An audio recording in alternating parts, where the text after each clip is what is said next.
Doctor Sanjay Rai इस वक्त मेरे साथ हैं और आज जो मौका है वो मौका ये है कि भारत बायोटेक का क्लिनिकल ट्रायल बच्चों पर एम्स दिल्ली में शुरू हो गया है। आइए सीधे उनसे बात करते हैं। सर, जिस तरीके की स्थिति बनी हुई है और जिस बात को लेकर लगातार चर्चाएं हो रही हैं कि तीसरा जब लहर आएगा हो सकता है बच्चे उसमें संक्रमित ज़्यादा हो या उन पर ज़्यादा खतरा हो, ऐसे में हम देख रहे हैं कि विश्व के अलग अलग जगहों पर बच्चों में वैक्सीनेशन का प्रोग्राम भी चल रहा है। भारत में अभी इस तरीके की स्थिति नहीं दिखाई पड़ रही है, ट्रायल शुरू हो गया है। ये कैसा रहेगा, किस तरीके का रहेगा, कितने बच्चों पर होगा और कब तक उम्मीद करें कि शायद भारत में भी बच्चों पर वैक्सीनेशन शुरू हो जाए? मैं दो पहलू हैं इसमें, एक तो बच्चों के लिए वैक्सीन का होना और दूसरा जो है जो थर्ड वेव और इसकी बात करते हैं उसको मैं बाद में उस पर चर्चा करूँगा कि उनको वैक्सीन की कितनी ज़रूरत है। जहाँ तक अभी की डेट में है हमारे पास कोई भी बच्चों के लिए जो है सेफ़ और इफ़ेक्टिव वैक्सीन नहीं अवेलेबल है। मैं बच्चे की बात कर रहा हूँ तो 2 साल से ऊपर के बच्चों की बात कर रहा हूँ। कुछ वैक्सीन्स जो है 12 साल से ऊपर के बच्चों पे ट्रायल हुए हैं और वह कुछ कंट्रीज़ जो है उनको यूज़ कर रहे हैं। हमारे यहाँ कोई भी ट्रायल जो है 2 साल से ऊपर के बच्चों में नहीं है और न ही विश्व में कहीं है कि किसी 2 साल के बच्चों के लिए कोई वैक्सीन सेफ़ है कि नहीं, सेफ़ है तो इफ़ेक्टिव है कि नहीं, इम्यूनोजेनिसिटी उसकी कितनी है, साइड इफ़ेक्ट्स क्या होंगे, अलग अलग तरीके के साइड इफ़ेक्ट्स हो सकते हैं, इसका कोई डेटा नहीं है। इसलिए इम्पॉर्टेंट है कि क्लिनिकल ट्रायल करके जनरेट करना कि एक सेफ वैक्सीन अवेलेबल हो जाए, एक इफ़ेक्टिव वैक्सीन अवेलेबल हो जाए। हो सकता है क्लिनिकल ट्रायल के बाद ये हो कि नहीं वैक्सीन सेफ़ ही नहीं है, या हो सकता है बहुत ही सेफ़ है, सेफ़ तो है इफ़ेक्टिव नहीं है, या बहुत ही इफेक्टिव है। तो ये सब तो रिसर्च करने के बाद ही जनरेट किया जाता है और इसीलिए क्लिनिकल ट्रायल किए जाते हैं, वही इसका मकसद है। और क्योंकि अगर कल ज़रूरत पड़ जाती है तो कम से कम हमारे पास एक ऑप्शन रहेगा कि सेफ़ और इफेक्टिव वैक्सीन है, तो जब भी होगा हम दे सकते हैं। जहाँ तक आपने कहा थर्ड वेव और आ रही है बच्चों में और उसको किसी भी वेव का आने का एक वैज्ञानिक आधार होता है कि क्यों आ सकता है, उसको थोड़ा प्रिडिक्ट किया जा सकता है, कंप्यूटर पर बैठ के नहीं। एपिडेमियोलॉजी के मेथड्स होते हैं जिस मेथड के पे जो है प्रिडिक्ट किया जाता है कि वेव आने वाला है या नहीं आने वाला है। वो सबसे ज़्यादा डिपेंड करता है ससेप्टेबल पॉपुलेशन पे कि किनको हो सकता है इन्फेक्शन, खतरा किसको है इन्फेक्शन होने का। वह कि जैसे नेचुरल इन्फेक्शन भी चूँकि प्रोटेक्शन प्रोवाइड कर रहा है और अच्छे लंबे ड्यूरेशन तक प्रोटेक्ट कर रहा है, तो अगर लोगों को नेचुरल इन्फेक्शन नहीं हुआ है, अगर बच्चों को नेचुरल इन्फेक्शन नहीं हुआ है तो वह हो सकता है उनको कोई भी ऐसा साइंटिफिक बेसिस नहीं है कि उनको इन्फेक्शन नहीं हुआ है। यह हम पता सिर्फ कर सकते हैं सीरो सर्वे से। जो भी सीरो सर्वे हुए हैं, चाहे दिल्ली का सीरो सर्वे हुए, 4 सीरो सर्वे दिल्ली में हुए, मुंबई में हुए, चेन्नई में हुए, पूरा तमिलनाडु में हुआ, और कंट्री लेवल पे ICMR ने 3 सीरो सर्वे किए, सीरो सर्वे 1, 2, 3। सारे सीरो सर्वे में लास्ट सीरो सर्वे की मुझे रिपोर्ट याद है जो ICMR ने किया था, उसमें उन्होंने पाया कि 24% के आसपास जो है एडल्ट में ये है सीरो पॉजिटिविटी, मतलब 24% के आसपास हिंदुस्तान में एडल्ट इन्फेक्ट हो चुके हैं और 27% के आसपास बच्चे इन्फेक्ट हो चुके हैं कंट्री लेवल पे। तो अगर बच्चे उन एडल्ट से ज़्यादा हो रहे हैं तो बच्चे ही क्यों होंगे। वैसे ही दिल्ली में करीब 51 के आसपास एडल्ट थे और 54-55 के आसपास बच्चे थे। जो भी हमें डेटा मिल रहा है वो ये इंडिकेट करता है कि बच्चे ज़्यादा इन्फेक्ट हैं। तो ये कहना कि चूंकि बच्चे इन्फेक्ट नहीं हुए हैं और थर्ड वेव आएगा उनको इन्फेक्ट करेगा, इसका कोई वैज्ञानिक आधार नज़र नहीं आता कि क्यों होगा। जी हाँ जी संजय सर, अब हम बात कर लेते हैं ट्रायल की। चूँकि आपने कहा ट्रायल करके रखना बहुत ज़रूरी है क्योंकि आने वाले समय के बारे में हमें पता नहीं। तो आज जो ट्रायल शुरू हुआ एम्स दिल्ली में वो कितने बच्चों पर हो रहा है, किस क्रम में होगा और कब तक हम मान के चलें कि ये जो पूरा ट्रायल का प्रक्रिया है वो ख़त्म हो जाएगा? क्योंकि ऐसा कहा जा रहा है कि 8 हफ्तों का एक टाइमलाइन दिया गया है। नहीं, देखिए ये जो ट्रायल है क्रमबद्ध तरीके से होगा, अलग अलग एज ग्रुप में, पहले 12 साल से ऊपर, फिर 6 साल से 12 साल के बीच में और फिर 2 से 6 साल के बीच में। रिक्रूटमेंट शुरू हो चुका है, सारे सेंटर्स पे रिक्रूटमेंट शुरू हो चुका है। आज से हम एम्स न्यू दिल्ली में भी उसका ट्रायल का स्क्रीनिंग शुरू हो गया है। रिक्रूटमेंट होगा तो क्योंकि हेल्दी वॉलंटियर्स को सेलेक्ट करना होता है तो उनके जो है कुछ बैटरी ऑफ टेस्ट होते हैं, उनको करने के बाद जो है जो भी सुटेबल पाए जाएंगे, फिट पाए जाएंगे, उनको वैक्सीन दिया जाएगा। इस प्रक्रिया में पूरे 6 से 9 महीने तक का समय लगता है।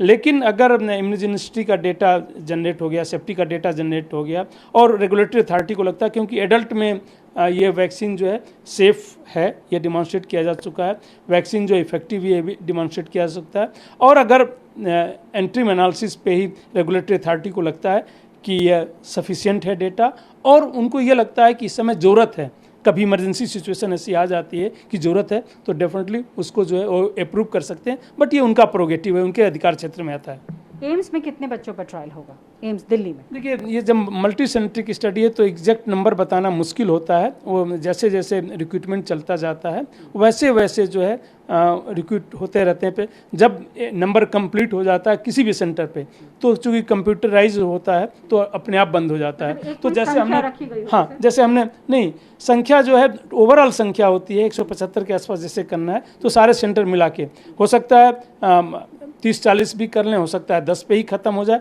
तो किस स्पीड में आप कर रहे हैं उस पर डिपेंड करता है। सर, बहुत सारे पेरेंट्स हमने देखे यहाँ पर आए हुए, किसी ने पेरेंट्स ने क्या कोई शंका, किसी तरीके की मतलब डर या खौफ दिख रहा हो, या कोई प्रश्न इस तरीके का, क्योंकि बच्चे तो आए हैं ट्रायल के लिए, आपका क्या अनुभव रहा है अभी ट्रायल के दौरान?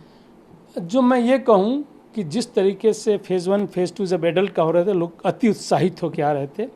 इस समय उत्साह उतना उनमें नहीं है, शायद डर के माहौल के कारण वो आ रहे हैं, जो अच्छा नहीं लग रहा है। आ रहे हैं पेरेंट्स, और जितने चाहिए उससे कई टाइम ज़्यादा जो है एप्लीकेशंस आ गए हैं हमें, लेकिन शायद जो है वो उत्साह वाला माहौल मुझे नहीं दिख रहा है जो जब हमने पिछले साल फेज़ 1 फेज़ 2 एडल्ट के लिए शुरू किया था उसमें जो उत्साह था। जी सर, एक सवाल ये भी करना चाहूँगी, क्योंकि अभी हाल ही दिनों में ये भी जानकार कहते रहे, और हम देखे तो डॉक्टर गुलेरिया ने भी ये कहा कि फाइज़र जो बच्चों को लगा रहा है वैक्सीन, वो भी भारत में आ सकता है, या फिर जाइडस ने भी जो 12 से 18 साल के बच्चों पर वैक्सीन को ट्रायल किया है और उसको मार्केट में हो सकता है आने वाले समय में आए। तो सर, क्या ये अब समय आ गया है कि बच्चों में अब वैक्सीन देना शुरू कर दिया जाए? देखिए, हमें जो है पब्लिक हेल्थ में हमेशा हम जो है बेनिफिट और नुकसान दोनों में जो है क्या बेटर है, हो सकता है थोड़ा नुकसान हो सकता है कोई भी साइड इफ़ेक्ट हो, आल्दो सीवियर साइड इफ़ेक्ट्स बहुत ही कम है, बट कोई साइड इफ़ेक्ट हो सकता है, और वैक्सीन देने से क्या मॉर्टेलिटी सीवियरिटी रोक देंगे। आज की डेट तक जो ग्लोबल एविडेंस है कि बच्चों में बहुत ही माइल्ड डिजीज है, वैक्सीन का मेन रोल जो है सीवियरिटी को कम करने में, डेथ को कम करने में, 100% नहीं रोका बट डेथ को कम करने में है, इन्फेक्शन को रोकने में उतना कारगर नहीं है। अगर ये बच्चों में अभी तक एडिशनल बेनिफिट देगा, मुझे नहीं लगता कि कोई भी वैक्सीन उनमें एडिशनल बेनिफिट देने वाला है, अनटिल अनलेस ये आ जाए कि नहीं बच्चों में अब डेथ ज़्यादा हो रही है, बच्चों में मॉर्टेलिटी हो रही है, सीरियसनेस बच्चों में, सीवियर डिजीज़ हो रही है, बच्चों में सीवियर डिजीज़ नहीं हो रही है। मैं एडल्ट की बात करूं तो देखिए, एडल्ट में जो साइड इफ़ेक्ट्स हैं उससे कई टाइम्स ज़्यादा बेनिफिट है उनको, जो डेथ रेट है उनमें ज़्यादा है एडल्ट में, या जो एल्डरली हैं बुजुर्ग लोग हैं उनमें ज़्यादा है, कोमार्बिड कंडीशन वाले में, उनको देने से जितना बेनिफिट मिलने वाला है उतना बेनिफिट जो है बच्चों में अभी हम डिमॉन्स्ट्रेट नहीं कर सकते।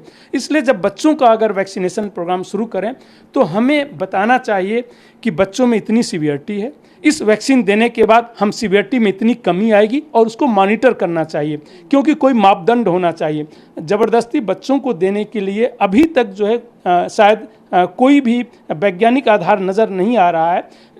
जब तक हम ये ना प्रूव करें कि बच्चों में सीवियरिटी है और उस सीवियरिटी को वैक्सीन देने से हम कम कर सकते हैं, इसका एक खाका हमें बनाना चाहिए, सिर्फ संभावनाओं पे कि ये हो सकता है और ये होगा नहीं, ये बच्चों में हो रहा है। डेटा हमारे पास, डिजिटल डेटा अवेलेबल है, हिंदुस्तान में भी जो है 3 करोड़ के आसपास लोग इन्फेक्ट हो चुके हैं, बच्चों का भी सीरो सर्वे डेटा है कि बच्चों में इतने % में सीवियरिटी है, और वैक्सीन देने के बाद सीवियरिटी कम होगी। अगर वैक्सीन देने के बाद जो भी, जैसे मैं कहूँ कि थ्रोम्बोएम्बोलिज्म फिनोमेना जो है एडल्ट में 1 लाख में 2 के आसपास डॉक्यूमेंटेड है, लेकिन 1 लाख में अगर कोविड होता है तो बहुत ज़्यादा लोगों की डेथ होती है।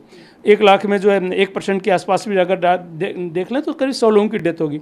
तो मैं देखूं कि बेनिफिट बहुत ज़्यादा है वहाँ पे एडल्ट में देने में, स्पेशली जो एल्डरली पॉपुलेशन है। बच्चों में अगर क्या डेथ उतनी हो रही है, सीवियरिटी हो रही है, अगर ये 2 भी प्रॉब्लम आती है थ्रोम्बोएम्बोलिज्म की, उनसे प्रॉब्लम होती है, तो क्या वैक्सीन देने से एडिशनल बेनिफिट है। हमें बच्चों में एडिशनल बेनिफिट को बताना पड़ेगा कि ये है, ये हम एक्सपेक्ट कर रहे हैं, और तब शुरू करना चाहिए। देखिए, साइंस के साथ साथ जो है सब कुछ साइंस नहीं है, हर बार साइंस के साथ साथ जो है कमर्शियल इंटरेस्ट भी आ जाता है। हमें उसका एक्सप्लॉयटेशन होने से, साइंस का जो है कोई कमर्शियल एक्सप्लॉयट करे, इससे अपने आप को बचाना चाहिए। बहुत शुक्रिया सर हमसे बात करने के लिए। तो डॉक्टर संजय राय तमाम चीज़ों के बारे में जानकारी देते हुए और किस तरीके से बच्चों पर क्लिनिकल ट्रायल होगा और किस तरीके से जो एविडेंस है वो जनरेट होंगे, उसके बारे में भी आपको तफसील से जानकारी दी। कैमरा पर्सन नितिन के साथ पल्लवी झा, दिल्ली न्यूज़।